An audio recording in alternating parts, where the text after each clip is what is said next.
Tidak dapat dipungkiri bahwa kasus korupsi telah menjadi kasus yang sering terjadi di Indonesia, bahkan di sekitar kita dengan hal-hal yang mungkin tidak kita sadari.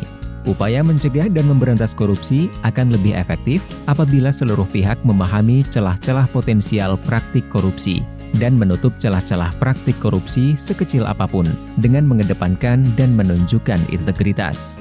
Upaya memberantas korupsi hanya akan berhasil apabila seluruh pihak mampu menyentuh akar permasalahan dari timbulnya kasus korupsi tersebut.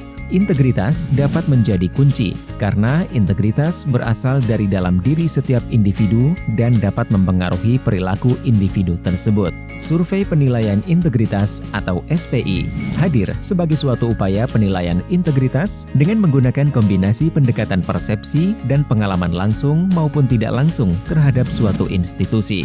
Hasil data akan berbentuk indeks yang disebut dengan indeks SPI.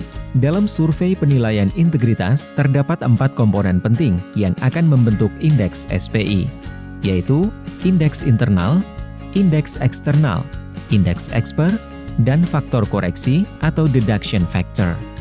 Indeks internal didapatkan melalui survei yang dilakukan kepada pegawai di kementerian atau lembaga atau pemerintah daerah atau KLPD dan mengukur indeks budaya organisasi yang meliputi transparansi, konflik kepentingan, keberadaan calo, nepotisme, suap, kerugian negara, dan penyalahgunaan wewenang oleh atasan.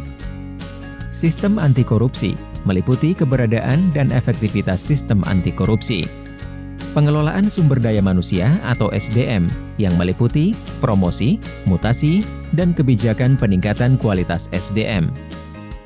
Dan pengelolaan anggaran yang meliputi risiko penyelewengan anggaran, perjalanan dinas fiktif, hingga pengadaan barang dan jasa.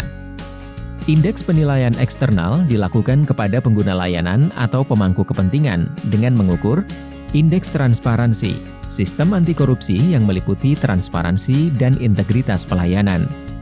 Sistem anti korupsi yang meliputi kampanye anti korupsi, sanksi terhadap tindakan korupsi, dan tindak lanjut pengaduan korupsi, dan integritas pegawai yang meliputi kejadian dan jenis suap dan gratifikasi. Indeks penilaian expert dilakukan kepada ahli untuk mengukur transparansi dan sistem anti korupsi lembaga publik dari sudut pandang narasumber ahli. Faktor koreksi yang terdiri dari laporan pengaduan yang digunakan